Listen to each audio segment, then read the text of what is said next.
Hey dudes, I'm Hilah, and today I'm making chicken enchilada casserole. This is one of my go-to things whenever I need a quick meal, and it's perfect for making ahead of time and sticking in the freezer, or taking over to somebody who just had a baby or just had a funeral.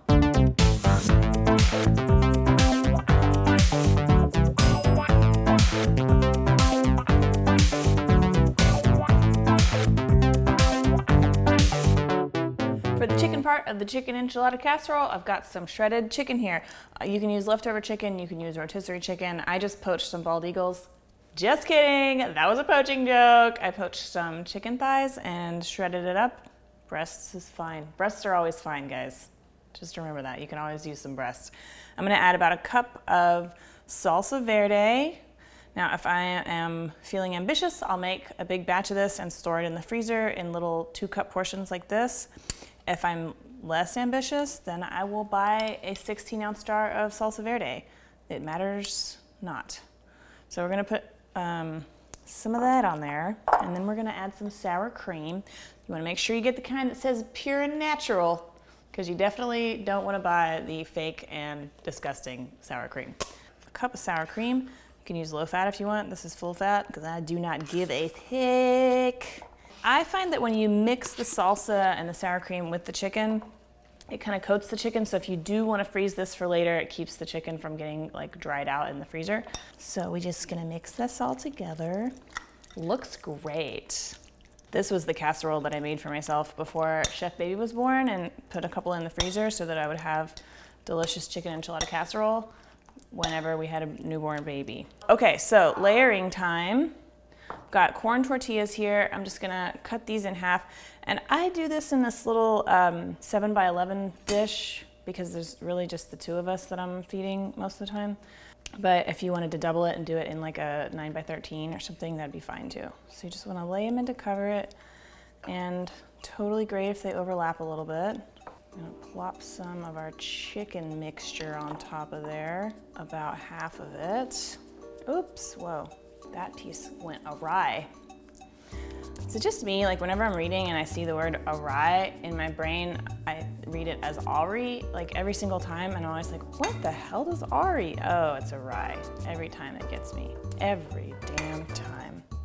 Okay, to add some vegetables, I'm gonna put a little spinach, but this is baby spinach, and what I did was I steamed it in the microwave for 30 seconds, just to get some of the extra liquid out of it. So we'll plop some of that down. Then we'll put some cheese. And I've got some sharp cheddar and some Monterey Jack, so put about a third of this down. I could do this in my sleep, y'all. So easy.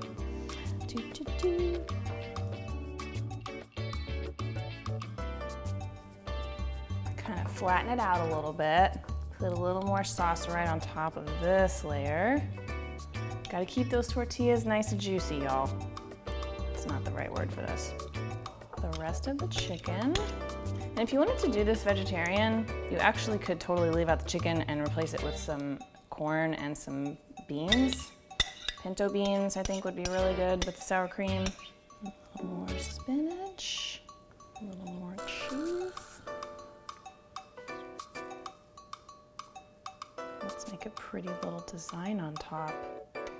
Oh, how cute. And adorable. All right, then just the rest of the sauce, all on top of that. And then the last of the cheese. And if you were gonna freeze this, you would just put the cheese on, cover it with some foil, and stick it in the freezer. And then you can bake it in the oven. You don't need to thaw it, but it'd probably take about an hour to cook. Right now, I'm gonna put it in a 350-degree oven, and it'll cook for about 30 minutes. Or, honestly, what I usually do is stick it in the microwave for like 5 minutes, because everything's already cooked. You're just trying to get the cheese to melt. So I'll go do that, and I'll see you back here in a jiff. All right, there we go, chicken enchilada casserole. I like to serve this with a little bit of green onions sprinkled on top, and some extra sour cream, if you like, on the side. But we're gonna let this cool for about 5 minutes before we cut it. Just, it'll keep it more solid. It'll keep it together better for your serving chunks. All right, it's cooled off enough to try it.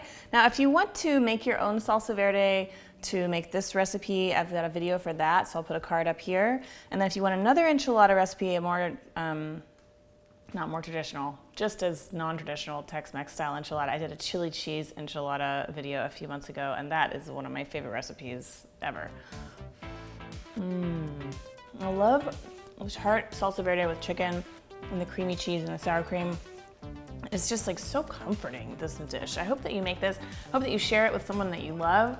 Thank you so much for watching. Don't forget to click down there and hit that little red button to subscribe. Post new videos every week, and I'll see you next time. Bye.